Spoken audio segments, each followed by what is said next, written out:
আসসালামু আলাইকুম প্রিয় আমিরাত প্রবাসী ও বাংলাদেশি ভাইয়েরা, আশা করছি আল্লাহর রহমতে সবাই ভালো আছেন।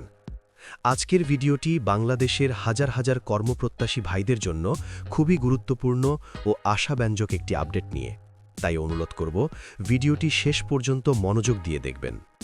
প্রিয় দর্শক, সাম্প্রতিক সময়ে যে খবরটি প্রবাসী মহলে সবচেয়ে বেশি আলোচনায় রয়েছে সেটি হল বাংলাদেশিদের জন্য সংযুক্ত আরব আমিরাতের লেবার ভিসা শীঘ্রই পুনরায় চালু হতে যাচ্ছে। একই সাথে আরও একটি সুখবর হল ইউএইতে অবস্থানরত ভিজিট ভিসাধারীদের ভিসা ট্রান্সফার প্রক্রিয়াও ধীরে ধীরে স্বাভাবিক হচ্ছে। আপনারা সবাই জানেন, বাংলাদেশ একটি জনবহুল দেশ। এই বিশাল জনগোষ্ঠীর একটি বড় অংশ জীবিকার সন্ধানে বিদেশে কাজ করতে আগ্রহী। দীর্ঘদিন ধরেই মধ্যপ্রাচ্যের দেশগুলো, বিশেষ করে সংযুক্ত আরব আমিরাত, বাংলাদেশি শ্রমিকদের জন্য অন্যতম প্রধান কর্মসংস্থানের গন্তব্য। কিন্তু দুঃখজনকভাবে বিগত কিছু বছর ধরে ভিসা সংক্রান্ত জটিলতার কারণে অনেক বাংলাদেশি ভাই ইউএইতে কাজের সুযোগ থেকে বঞ্চিত হয়েছেন। এর প্রভাব পড়েছে ব্যক্তিগত জীবনের পাশাপাশি দেশের রেমিট্যান্স আয়ও।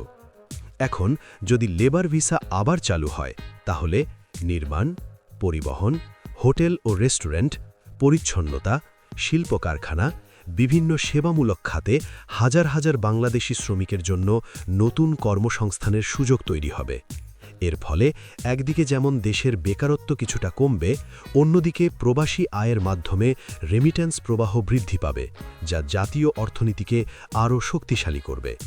প্রবাসীদের পাঠানো এই অর্থ দেশের শিক্ষা, স্বাস্থ্য ও অবকাঠামো উন্নয়নে গুরুত্বপূর্ণ ভূমিকা রাখে, এটা আমরা সবাই জানি। প্রিয় ভাইয়েরা, এই সম্ভাবনার পেছনে রয়েছে বাংলাদেশ ও সংযুক্ত আরব আমিরাত সরকারের মধ্যে সুসম্পর্ক ও কূটনৈতিক প্রচেষ্টা। নিঃসন্দেহে এটি দুই দেশের বন্ধুত্বপূর্ণ সম্পর্ককে আরও দৃঢ় করবে। তবে এখানে একটি গুরুত্বপূর্ণ বিষয় মনে রাখা জরুরি। বিদেশে যাওয়ার ক্ষেত্রে অবশ্যই বৈধ ও সঠিক প্রক্রিয়া অনুসরণ করবেন। দালাল বা অবৈধ চক্রের প্রলোভনে পড়লে আর্থিক ক্ষতির পাশাপাশি আইনি সমস্যায় পড়ার আশঙ্কা থাকে। প্রয়োজনীয় কাগজপত্র, প্রশিক্ষণ এবং নির্ভরযোগ্য নিয়োগকর্তার মাধ্যমেই বিদেশ যাত্রা করুন। এখন আসি দ্বিতীয় গুরুত্বপূর্ণ আপডেটে, ভিজিট ভিসা থেকে লেবার বা রেসিডেন্স ভিসায় ট্রান্সফার। দীর্ঘদিন ধরে এই প্রক্রিয়া সীমিত বা জটিল থাকায় অনেক প্রবাসী ভাই সমস্যার মুখোমুখি হয়েছিলেন। কিন্তু সাম্প্রতিক খবর অনুযায়ী এই ভিসা ট্রান্সফার প্রক্রিয়া শীঘ্রই স্বাভাবিক হতে যাচ্ছে।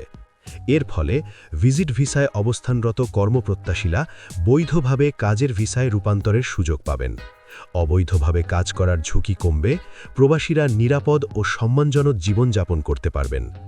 একই সাথে নিয়োগকর্তারাও দক্ষ কর্মী সহজে নিয়োগ দিতে পারবেন, যা ইউএইর সার্বমূলক বাজারকে আরও সুশৃঙ্খল করবে। সবশেষে বলতে চাই, বাংলাদেশিদের জন্য ইউএইর লেবার ভিসা চালু হওয়া এবং ভিজিট ভিসা ট্রান্সফার স্বাভাবিক হওয়া এটা নিঃসন্দেহে একটি সময়োপযোগী ও মানবিক সিদ্ধান্ত। এটি প্রবাসীদের জীবনে স্বস্তি ফিরিয়ে আনবে এবং সংযুক্ত আরব আমিরাতের অর্থনৈতিক উন্নয়নেও গুরুত্বপূর্ণ ভূমিকা রাখবে ইনশাআল্লাহ। ভিডিওটি ভালো লাগলে অবশ্যই লাইক দিন। নতুন নতুন প্রবাস ও ভিসা আপডেট পেতে চ্যানেলটি সাবস্ক্রাইব করুন আর গুরুত্বপূর্ণ এই খবরটি আপনার বন্ধুদের সাথে শেয়ার করুন। আল্লাহ হাফিজ, সবাই ভালো থাকবেন। আজ এই পর্যন্তই। ভিডিওটি ভালো লাগলে আমাদের চ্যানেলটি সাবস্ক্রাইব করতে ভুলবেন না। আল্লাহ হাফেজ।